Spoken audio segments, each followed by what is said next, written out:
Sa video na ito ay pag-uusapan po natin ang balitang kumakalat tungkol po kay Ginoong Pavel Durov. Siya po ang CEO ng Telegram na nagpakita po ng suporta sa isang bagong token na tinatawag po na Major. Ipinahayag po niya na hahawakan niya ang 1% ng kabuang supply ng token na ito sa loob ng 10 taon. Isang hakbang na nagpapakita ng matinding tiwala sa project na ito. Kaya alamin po natin ang mga detalye at kung ano ang maaring dulot nito sa atin bilang mga Pinoy crypto enthusiast. Pero bago po tayo magpatuloy ay nais ko lamang po munang bigyang linaw ang aking disclaimer kung saan ang nilalaman po ng video na ito ay hindi po ito isang financial advice. For education and information purposes lamang po ang layunin nito. Yan, sino nga ba itong si Ginoong Pavel Durov at ano po ang Major Token?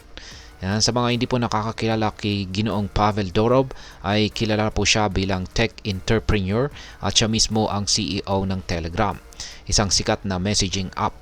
Kamakailan lamang ay ipinahayag po niya ang kanyang suporta para sa Major Token. Ano nga ba ang Major Token? Ito po ay isang cryptocurrency na naka-integrate sa Telegram ecosystem. Ibig sabihin ay maaari pong magamit ito sa loob ng Telegram apps para po sa iba't ibang functionalities nito. Ngayon ay bakit po mahalaga ang endorsement ni Ginoong Pavel Durov dito sa Major Token? Kapag isang prominenting figure tulad po ni Ginoong Durov ang nagbigay suporta sa isang token, ito po ay nagbibigay ng malaking tiwala sa mga investors. Ang kanyang pangako na hahawakan ang 1% ng token sa loob ng 10 taon ay nagpapakita po ng kanyang paniniwala sa pangmatagalang potensyal ni Major. Hindi lahat ng crypto projects ay may ganitong klaseng endorsement, kaya't malaking bagay ito sa mga potential investors. Ngayon ay ano naman po ang plano ng Major Token? Ang Major Token ay hindi lamang isang simpleng cryptocurrency. Mayroon po itong plano para mag-implement ng mga innovative features tulad po ng NFT rentals, digital IDs at isang gaming hub.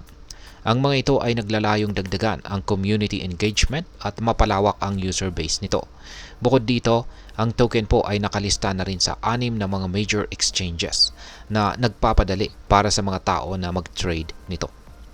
Ngayon ay ano naman po ang maaring maging epekto nito para sa atin bilang mga Pinoy crypto enthusiast. Para sa mga Pinoy na interesadong pumasok po sa mundo ng crypto, ang balitang ito ay maaari pong magdulot ng positibong epekto. Ang endorsement po ni Ginoong Durov ay maaring magpataas ng kumpiyansa ng mga local na investors na nasubukan po ang Major Token. Dahil dito ay maaring tumaas ang demand at value ng token na ito na siyang nagdudulot ng potensyal na kita para sa mga early investors. Bukod dito, ang mga features na inaalok ng Major Token ay maaari pong magbigay ng bagong oportunidad sa mga Pinoy na nagnanais mag-explore ng iba't ibang paraan ng paggamit ng cryptocurrency. Ngayon ay ano naman po ang aking masasabi tungkol dito? Sa aking pananaw, ang pagpasok po ni Ginoong Pavel Durov sa Major Token ay isa pong malaking hakbang para sa cryptocurrency market.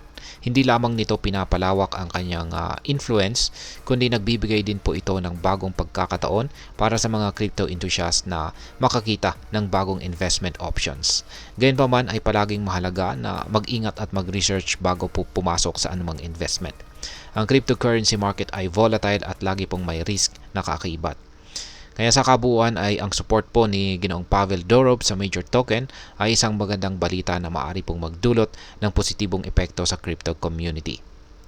Ayan, hanggang dito na lamang po tayo sa video na ito mga ka-crypto. Sana po ay inyong nagustuhan ang aking paliwanag sa video na ito.